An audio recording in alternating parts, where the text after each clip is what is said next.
Halo teman-teman sekalian, bagaimana kabarnya hari ini? Semoga kita dalam keadaan sehat dan tetap bersemangat menjalani hari. Pada kesempatan kali ini, kita akan belajar bersama mengenai manajemen kesehatan menstruasi. Sebenarnya apa itu menstruasi dan bagaimana perempuan bisa mengalami menstruasi? Ini merupakan organ reproduksi wanita, ada tuba falopi, hidung rahim, vagina, dan lain sebagainya. Perempuan mengalami menstruasi karena dia memiliki sistem reproduksi yang terdiri atas indung telur, sel telur, tuba falopi, rahim, serviks atau leher rahim, dan vagina. Anak perempuan yang telah memasuki masa pubertas, yaitu sekitar usia 10-15 tahun, organ-organ ini siap untuk sebuah proses kehamilan apabila mengalami pembuahan. Untuk tahapan terjadinya menstruasi yang pertama yaitu hormon estrogen meningkat sehingga menyebabkan dinding rahim mendebal. Lalu sel telur yang ada di ovarium mulai matang. Sel yang matang tadi bergerak menuju rahim melalui leher rahim.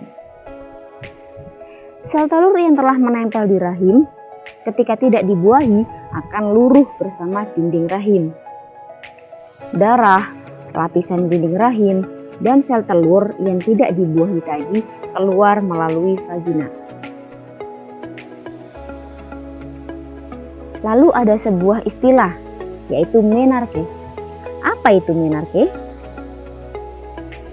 Menarche merupakan sebuah istilah yang menunjukkan waktu pertama kali seorang anak perempuan mengalami menstruasi.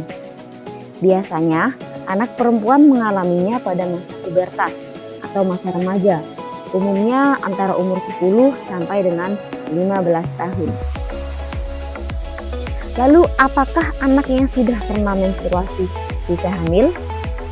Dan jawabannya adalah ya, mereka bisa hamil asal terjadi proses pembuahan di dalam rahim.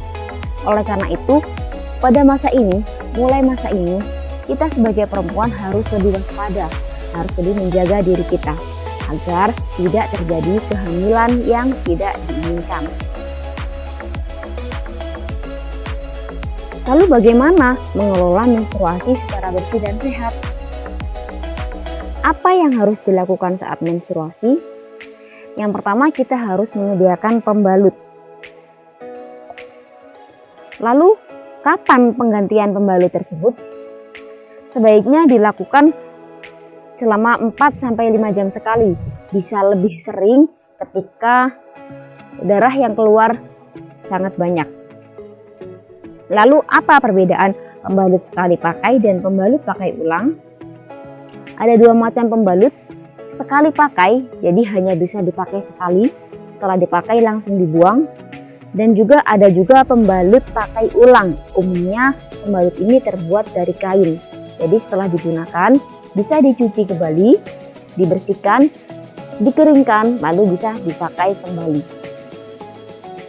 Lalu bagaimana cara membuang pembalut sekali pakai?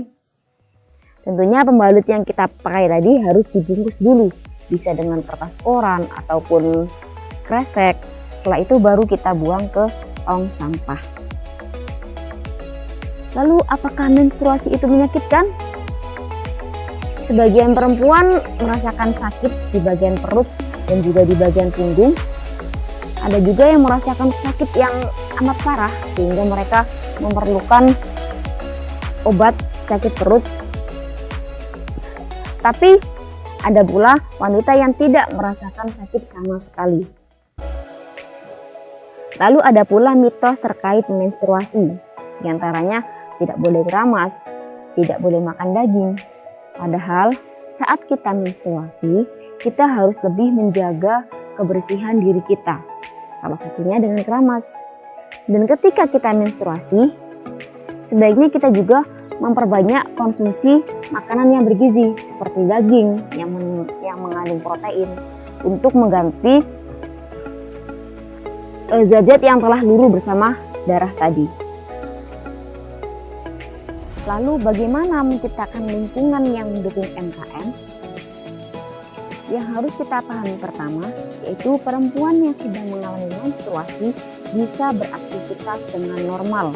Mereka perlu membawa pakaian dalam, pembalut cadangan, dan kantong kaset atau tas untuk mengantisipasi pembalut yang telah penuh.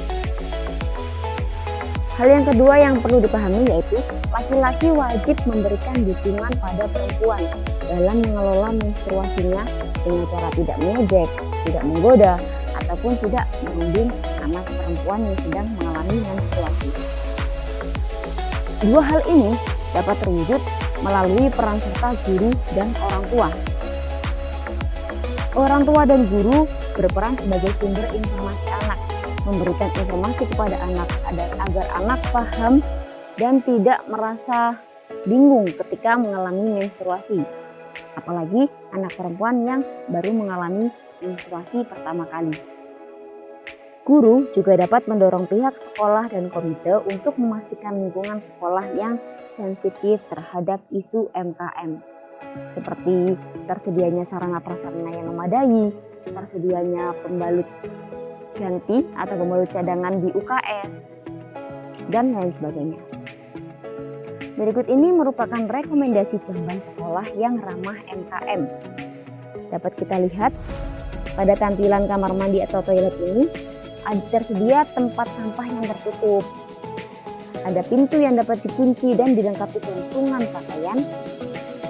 Ada juga materi informasi terkait MKM, terutama pada kamar mandi khusus wanita, dan beragam keperluan lainnya. Lalu apa dampak jika kebersihan menstruasi tidak dikelola dengan baik? Yang pertama pada kesehatan. Tentunya ketika kita tidak menjaga kebersihan dengan baik, akan ada penyakit infeksi, terutama pada saluran kencing, infeksi saluran reproduksi, dan juga iritasi kulit. Pada pendidikan, bisa jadi anak yang sedang mengalami menstruasi mengalami ketidakhadiran di sekolah karena dia merasa sarana dan prasarana yang kurang nyaman dalam memenuhi kebersihan menstruasi. Pada bidang sosial, hilangnya kesempatan berpartisipasi dalam aktivitas sosial karena ada beberapa kepercayaan ataupun kebiasaan masyarakat terkait wanita yang sedang mengalami menstruasi. Pada bidang lingkungan, pembuangan pembalut secara sembarangan karena tidak tersedia tempat pembuangan di toilet. Tentunya hal ini menyebabkan lingkungan yang tercemar oleh berbagai sampah karena bisa kita lihat sampah pembalut termasuk dalam sampah yang sulit untuk diuraikan. Dan apakah kawan-kawan tahu bahwa tanggal 28 Mei diperingati sebagai Hari Kebersihan Menstruasi? Jadi kawan-kawanku semua, ayo kita menjaga kebersihan diri kita, terutama saat kita sedang mengalami menstruasi. Dan juga tetap semangat menjalani hari. Bye-bye, sampai jumpa.